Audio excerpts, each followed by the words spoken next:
Alright, this is what it looks like after 6 hours of work, removing my engine, my '05 F250 6-liter Powerstroke. Taking it out because I blew both head gaskets and spraying ether in it, or cracked the piston, one of the two.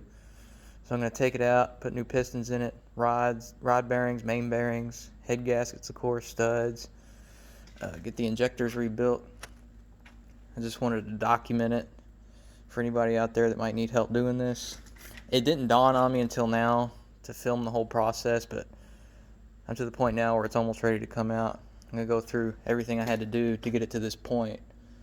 But before I do that, the only thing I have left to do is unbolt the transmission, the motor mounts. I already got the torque converter nuts off, and the starter. And then this motor can come out. I got all kinds of parts. It's everything that had to come off. All the coolers, of course. I took the inner fenders out to get to the up pipes, but after doing that I realized I really didn't need to, so that part's not necessary. But one thing that really did help was taking the HVAC box out. It gives me a lot of room on the passenger side to do what I got to do. It's over here. I had to remove mine because it's broke anyway from a coil spring mount breaking. It broke the whole housing, so the air doesn't blow through the vents that well. But I also took the grill, batteries, of course, bumper, headlights, grill support, and everything from the top of the engine, turbo pedestal, turbo, oil and fuel filter housings, intake, EGR cooler, power steering pump, and the AC compressor. Up there on top of my beloved Mercury Marauder, you can see the Fickum harness. I also took the engine harness out as well. That way I don't damage it, because I really don't want to spend $600 on a new harness. But really wasn't that bad. Not as bad as I thought it would be, considering the truck is a little crispy underneath from rust. I think I only broke one bolt, and that was one of the up pipe bolts. So it really wasn't that bad. Yeah, it took me about 6 hours to get to this point. I live in Kentucky.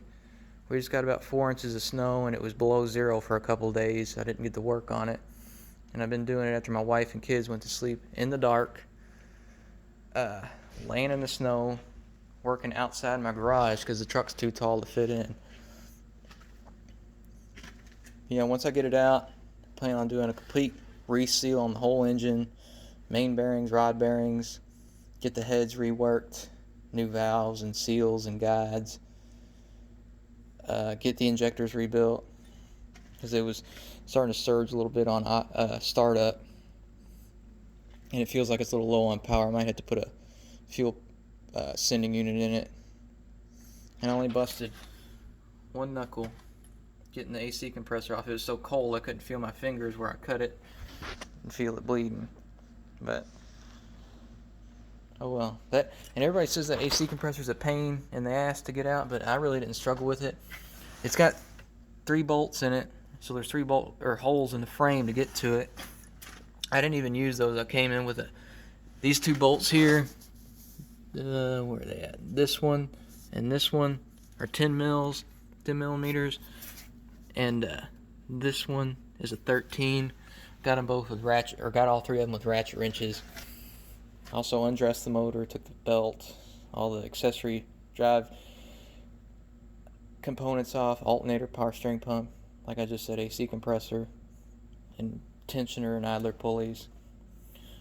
I also plan on cleaning this frame up while I'm in here. I did have to replace both coil spring buckets, like I said, so the outside of the frame looks good. So now I get to do the inside while the engine's out. I also plan on replacing these power steering hoses because I will never have a better opportunity to do it. Same with the the transmission hoses, transmission cooler lines.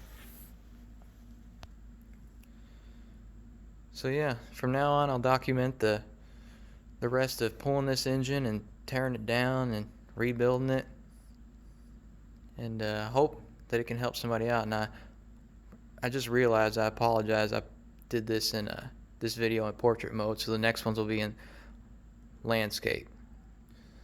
Yeah, if you'd like to comment, like, subscribe, let me know how I'm doing. Let me know of any tips and tricks with this engine, because I've never done one before, but you know, the base engine internals are the same across the board for the most part, so it shouldn't be too bad. If I had to get the block machined, I'll do that too, but the heads are definitely getting reworked. But yeah, that's everything for now. Take care.